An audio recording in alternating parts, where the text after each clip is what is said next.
Hello friends, welcome to simplified civil services. हम इस video में यूपीएससी सीएपीएफ 2023 जो 6 अगस्त को है उसमें लास्ट मिनट में क्या प्रिपरेशन कर सकते हैं। जो यूपीएससी एस्पिरेंट्स हैं, मेनली जो यूपीएससी प्रीलिम्स इस बार क्वालिफाई नहीं कर पाए हैं और जो मेंस भी दे रहे हैं, उन लोग भी लास्ट मिनट में अगर एग्ज़ाम दे रहे हैं तो क्या पढ़ सकते हैं, उसके बारे में बात करेंगे। यूपीएससी सीएपीएफ पेपर दो पेपर में होता है।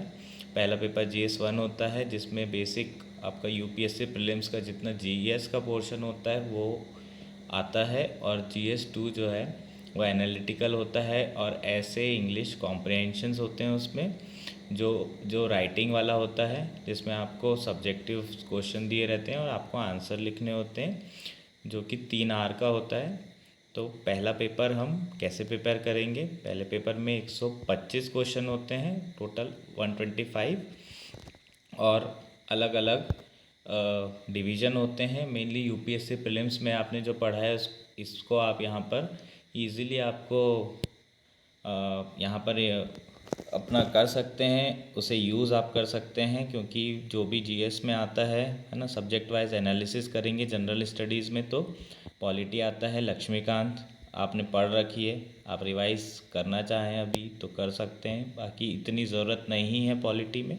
लेकिन मैं आपको बोलूँगा कि पीवाईक्यू ज़रूर देख के चल जाइए। मोस्टली पीवाईक्यू जो है पॉलिटी के, वो दोबारा रिपीट होते हैं। प्रेसिडेंट जो टॉपिक है उससे बहुत बार क्वेश्चंस रिपीट हुए हैं।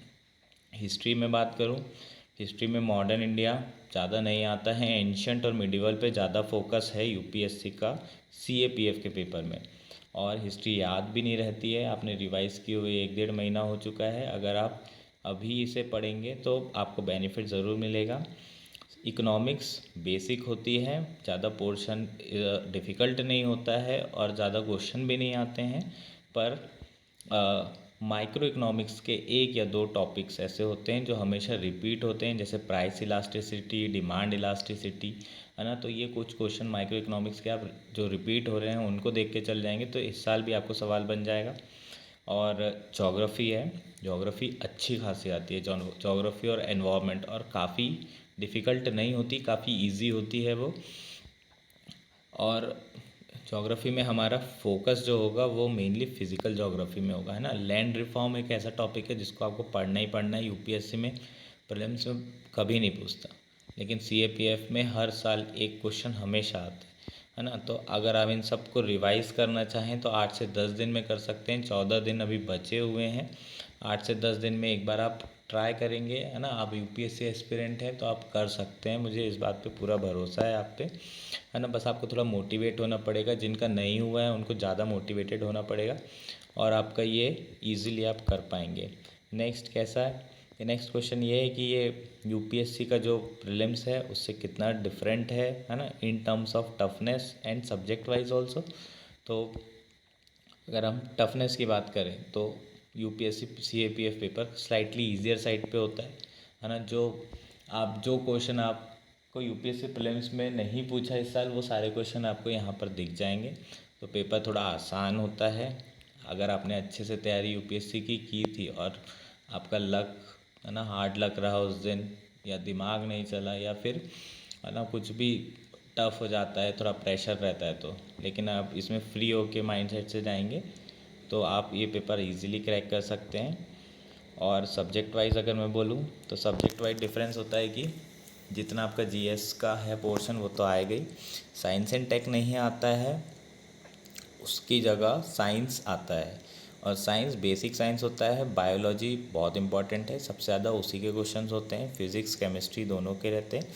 बेसिक क्वेश्चंस आते हैं 10th क्लास एनसीईआरटी के। बायो में कुछ टॉपिक्स हैं जो हर बार रिपीट होते हैं, कुछ क्वेश्चंस हैं जो हर बार रिपीट होते हैं। आप पीवाईक्यू एक बार देखिए, आपको समझ में आ जाएगा, जैसे कि cell, animal cells, plant cells, इन दोनों के बारे में डेप्थ में पढ़ के जाइए, है ना, बायो वाले पोर्शन में।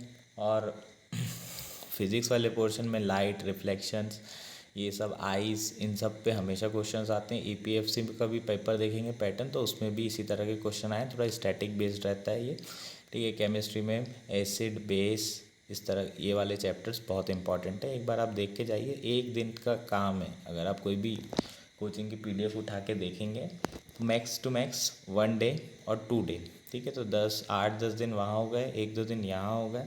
कंप्यूटर आपको देखना पड़ेगा, कंप्यूटर के सवाल अच्छे आ जाते हैं, है ना। कंप्यूटर के क्वेश्चन बेसिक्स आपको करने पड़ेंगे। 11th क्लास की NCERT उसके 3-4 चैप्टर हैं, जैसे वायरस ना, प्रोग्राम, डेटाबेस, ठीक है। उसके बाद फिर आप सिस्टम, सॉफ्टवेयर, ऑपरेटिंग सिस्टम, इन सब के बारे में थोड़ा अच्छे से पढ़ लीजिएगा। Binary to decimal, decimal to binary, इनका कन्वर्जन पढ़ लीजिए। इस तरह के क्वेश्चन बहुत आए हैं, APFC में डायरेक्टली पूछा गया है और इजी मार्क्स हैं ये आपके। अगर आप ये एक एक बार देख के चले जाएंगे तो बहुत ज़्यादा मेहनत नहीं है, सिर्फ एक दिन में इसे आप सॉल्व कर सकते हैं। एक दिन लगेगा आपको ये पढ़ने में। नेक्स्ट है करंट अफेयर्स। जो मोस्ट इम्पॉर्टेंट पार्ट है CAPF का, वो UPSC प्रीलिम्स से डिफरेंस में करंट अफेयर्स का है। करंट अफेयर्स जो है वो इसमें CAPF में काफ़ी इजी होते हैं, 1 लाइनर बेस। ज़्यादा नॉलेज आपको नहीं चाहिए। अगर आप 1 लाइनर रखेंगे, पढ़ेंगे, तो आप इजीली क्वेश्चंस कर सकते हैं, डेप्थ में नहीं पूछता है, ठीक है। 10 से 15 क्वेश्चन जो है डिफेंस रिलेटेड होते हैं करंट अफेयर्स के। उसके लिए मैं सजेस्ट करूँगा PT 365 पढ़ लीजिए, साइंस एंड टेक्नोलॉजी के जो डिफेंस सेक्शन है वो। प्लस विजन मंथली पढ़ सकते हैं या कोई भी मंथली पढ़ सकते हैं। लास्ट 3, 4 और 5, लास्ट के 3 महीने बहुत इंपॉर्टेंट है। लास्ट 3rd मंथ, है ना, जैसे कि अभी जुलाई में पेपर है, अगस्त में पेपर है, तो आपको पढ़ना होगा अप्रैल, मार्च, मई। ये 3 महीना बहुत इंपॉर्टेंट है, मार्च, अप्रैल और मई। अगर आप ये वाली मंथली पढ़ लेते हैं, एक बार ऊपर देख लीजिए, डिफेंस वाला, सिक्योरिटी वाला जो ये चैप्टर्स हैं उस पर ज़्यादा फोकस करते हुए, तो आप ये कर सकते हैं। उसके बाद थीम बेस्ड जो करंट अफेयर्स आता है इसमें, वो रहते हैं committees, report, indexes, ranks, even ranks भी पूछ लेते हैं। काफ़ी स्टैटिक आ जाता है ये पोर्शन, एकदम रट्टा मारने वाला पोर्शन है। इसको एकदम रट्टा मारना पड़ेगा, इसलिए इसको एक दिन पहले पढ़िए। थीम्स आ जाती है, डेट आ जाती है, इंटरनेशनल डे सेलिब्रेशंस हैं, ये सब आ जाते हैं। डिकेड आ जाता है, ये कुछ भी पूछ सकते हैं। ऑथर आ जाता है, बुकर प्राइज़ आ जाते हैं, है ना। अवार्ड्स आ जाते हैं। इस बार ऑस्कर जो मिले हैं इंडिया को, वो उस पर सवाल अभी तक आया नहीं है, उस पर सवाल आएगा, ठीक है। RRR को जो अवार्ड्स मिले हैं उस पर सवाल आ सकता है। इंटरनेशनल ऑर्गेनाइजेशन है जो थोड़ा अभी अभी आया है, ठीक है। मिलिट्री बेस्ड ऑर्गेनाइजेशन आ सकते हैं। SCO का जो रेट्स है उसके बारे में आ सकता है। तो ये सब चीज़ें आप एक दिन पहले देख के चल जाइए। हेड क्वार्टर्स हो गए, जो भी आपकी UN बॉडी है उसके हेड क्वार्टर, इसके लिए एक बुक सजेस्ट करूँगा मैं, तो आप स्पीडी पढ़ लीजिए। स्पीडी एक बुक है, काफ़ी अच्छा दिया है, प्रिसाइज दिया हुआ है। एक दिन पहले इसको रट के जाना है और एक ही दिन पहले पढ़िए, क्योंकि आप पहले से भी पढ़ेंगे तो कोई फ़ायदा नहीं है, सब भूल जाएंगे। एक दिन पहले पढ़िए, आसानी से आप करंट अफेयर से डील कर लेंगे। सेकंड पेपर जो है कॉम्प्रिहेंशन का होता है। सेकंड पेपर 3 आवर का होता है, लेकिन सेकंड पेपर जो है थोड़ा टफ है, इसलिए क्योंकि आपकी प्रैक्टिस नहीं है ज़्यादा लिखने की, मैक्सिमम लोगों की। तो सेकंड पेपर में, लेकिन आप लोग क्योंकि UPSC एस्पिरेंट हैं, ऐसा मैं मान के चल रहा हूँ, तो आपने टेस्ट सीरीज़ लगा रखी है, कहीं ना कहीं मेंस की टेस्ट सीरीज़ दे रखी है, तो आप अगर थोड़ा भी प्रैक्टिस करते हैं, 2-3 ऐसे भी लिख के चले जाते हैं, तो आप ये पेपर अच्छा कर सकते हैं। इसमें एक चीज़ जो बहुत इम्पॉर्टेंट है वो है ग्रामर 25 मार्क्स की आती है, जो बहुत ज़्यादा इम्पॉर्टेंट है। क्योंकि वो ऑब्जेक्टिव है, अगर आपको बन गई तो वो सही होगी। सब्जेक्टिविटी का उसमें कोई रोल नहीं है, बाकी चीज़ें सब कुछ सब्जेक्टिव है। आपको ना मार्क्स मिलेंगे कि नहीं मिलेंगे डिपेंड करता है आपने कैसा लिखा है, एग्जामिनर ने कितना पढ़ा है, सारे डिस्क्रिप्शन उसका है। लेकिन ऑब्जेक्टिव जो है वो है ग्रामर। अगर आप ग्रामर के PYQs कर लेते हैं, सिर्फ PYQs, है ना, क्वेश्चन, टाइप ऑफ क्वेश्चन कैसे आते हैं, एक्टिव, पैसिव, वॉइस, इन तरह के जो ग्रामर है, ये सब अगर एक बार देख के भी चले जाएंगे, रिपीट होती है, और अगर नहीं भी रिपीट होगी तो भी आप कर लेंगे, है ना। आपने पहले भी कई जगह कई एग्ज़ामों के लिए पढ़ा है, तो आपसे ये हो जाएगा। तो फोकस ग्रामर पे करिए ताकि आप मैक्सिमम मार्क्स फैच कर सकें उसमें। उसके बाद सेकंड जो इम्पोर्टेंट पॉइंट है GS पेपर 2 में, उसमें आपका रहेगा कि आपको पेपर पूरा कंप्लीट करना है। तो इसलिए अपना टाइम एलोकेशन इस तरीके से करिए कि आपका पेपर कंप्लीट हो। क्वालिटी तो थर्ड पॉइंट है, उसके बाद आएगा। अगर आपने ग्रामर स्ट्रॉन्ग कर लिया, आपने पेपर कंप्लीट कर लिया, तो ऑलमोस्ट आपका होने के पूरे चांसेस हैं, ठीक है। नेक्स्ट हमारा क्या अटेम्प्ट कैसे करना है, तो पेपर 1 को तो मैं आपको सीधे सीधे बताऊंगा। 125 क्वेश्चन है, 20 से 25 क्वेश्चन, 20 के आसपास क्वेश्चन आपके मैथ्स लॉजिकल रीजनिंग के रहते हैं। लास्ट में करिए। लॉजिकल रीजनिंग के आसान रहते हैं, लॉजिकल रीजनिंग के ढूंढ ढूंढ के कर लीजिए, जिसमें उसके अलावा सबसे पहले जीएस के क्वेश्चन करिए। वन लाइनर है, वन लाइनर आपको या तो बनेंगे या तो नहीं बनेंगे। अगर आपको नहीं बन रहे हैं तो आप उसमें टाइम वेस्ट मत करिए, तुरंत जो है जीएस के बाकी क्वेश्चंस कंप्लीट करिए और आप मैथ्स को करिए। मैथ्स में आपको बनता है तो श्योर मार्क्स मिलेंगे, इसलिए आप मैक्सिमम क्वेश्चन अटेम्प्ट करने की कोशिश करिए। आप अच्छा स्कोर कर सकते हैं, 150 प्लस स्कोर आप इस एग्ज़ाम में ईजिली कर सकते हैं। क्वेश्चन मॉडरेट लेवल के ही आते हैं, जो आप साल भर यूपीएससी के लिए पढ़ते हैं, जो आप सोचते हैं कि ये आ सकता है, ये आ सकता है, जो यूपीएससी में बिल्कुल नहीं आता है, वो सारे क्वेश्चन आपको इस एग्ज़ाम में ज़रूर दिखेंगे। Next, how do you stay motivated.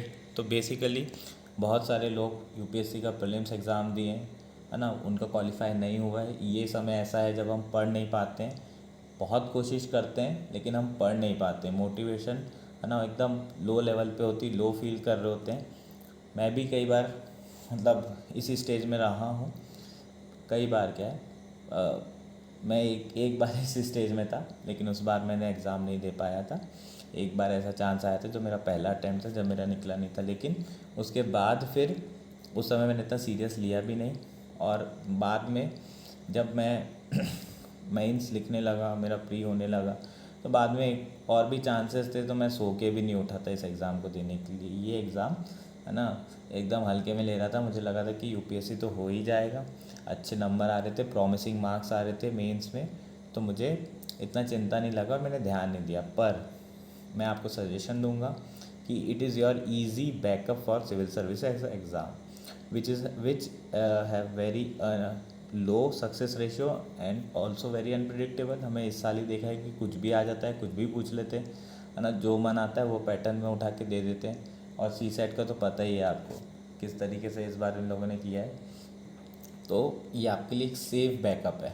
इसलिए अगर आप अभी भी डीमोटिवेटेड हैं, दुखी हैं, परेशान हैं, तो अभी भी 14 दिन बचे हैं। आप अपने आप को थोड़ा सा मोटिवेट करिए और एज अ बैकअप समझिए इस एग्ज़ाम को। और आपके अंदर काफ़ी लोग, 150 सोल्जर्स आपके अंदर रहेंगे, है ना। ए ग्रेड सर्विसेज है, सर्विस अच्छी है, मेरे काफ़ी दोस्त लोग हैं। आपके पर्क्स और सैलरी वगैरह सारी चीज़ें अच्छी रहती है और आपका बैकअप है ये, है ना। आपको जाना नहीं जाना बात की चीज़ है, लेकिन आपके हाथ में रहेगी। थोड़ा आपका कॉन्फिडेंस स्ट्रांग होगा, डेवलप होगा, बढ़ेगा, है ना। तो कॉन्फिडेंस बिल्ड करने के लिए ये एग्ज़ाम आपको क्लियर करनी चाहिए और आखिरी के दिनों में पढ़ने की कोशिश करनी चाहिए। ठीक है, thank you, good night, enjoy your day.